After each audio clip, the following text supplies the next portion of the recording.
Douce France, désormais, cher pays de l'influence. Sur les réseaux sociaux, vous avez peut-être vu ces vidéos entre gastronomie, cathédrale et tradition. Est-ce que tu l'aimes vraiment, la France? Des créateurs de contenu mettent en valeur le terroir français. Ils n'affichent pas de message politique. Pourtant, certains comptes ont retenu l'attention d'un milliardaire qui aimerait profiter de leur influence pour diffuser ses idées très à droite, comme vous le raconte ce soir l'Œil du 20h.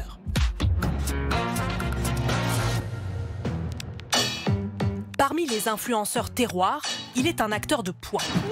Le canon français, 288 000 abonnés sur Instagram, et ce mot d'ordre, la convivialité au service du terroir et du patrimoine. Ces fidèles se retrouvent lors de grands banquets, organisés partout en France par les créateurs du compte. On va festoyer, on va rire, on va célébrer le terroir de Champagne. Nous nous rendons à l'un d'entre eux, dans les Deux-Sèvres. Notre caméra n'a pas été acceptée, alors nous filmons discrètement. Une ambiance festive, autour d'une réplique de la Tour Eiffel, avec chants et plats régionaux. Quelques drapeaux royalistes dans la foule, mais pas de logo politique.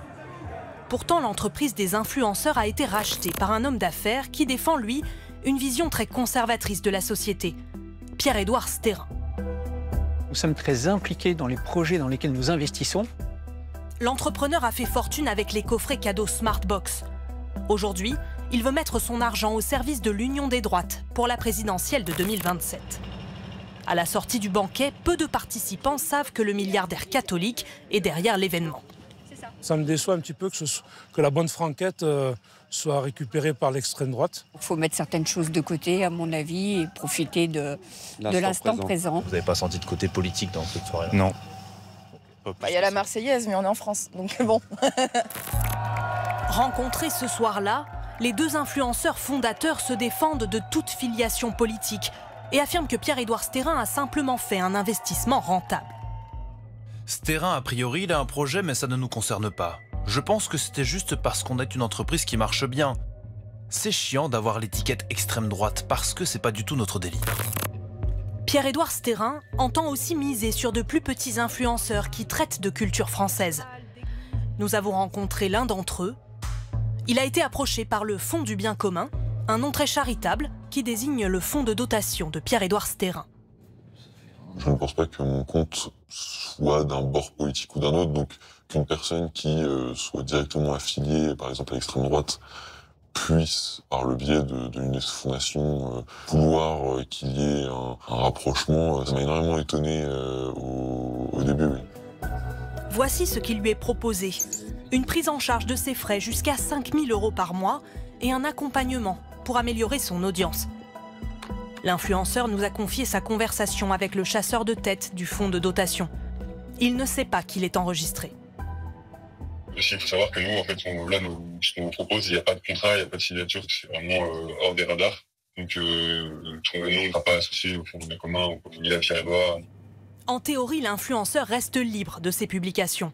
Mais au bout du fil, son interlocuteur souhaite garder un droit de regard. On aime bien quand même avoir un peu connaissance du contenu qui va être publié. C'est juste pour éviter qu'il y ait des trucs qui ne soient pas hyper à l'aise avec. L'influenceur n'en saura pas plus. Il n'a pas donné suite à la proposition. Le Fonds du bien commun n'a pas souhaité répondre à notre demande d'interview, mais nous assure par écrit qu'ils n'ont aucune collaboration rémunérée avec des influenceurs.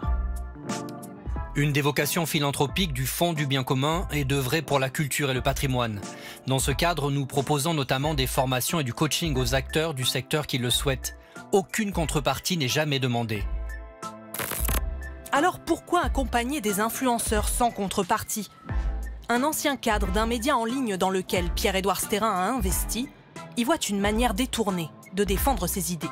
Des sujets immigration, islam, sécurité, vous n'en verrez jamais. C'est plutôt une bataille culturelle. Il faut que les gens connaissent l'histoire de France, que les gens aiment leur pays. Donc c'est un truc beaucoup plus métapolitique. Une stratégie d'influence au service d'une certaine idée de la France. Malgré nos nombreuses relances, aucun des proches de Pierre-Édouard Stérin n'a accepté de nous parler face caméra.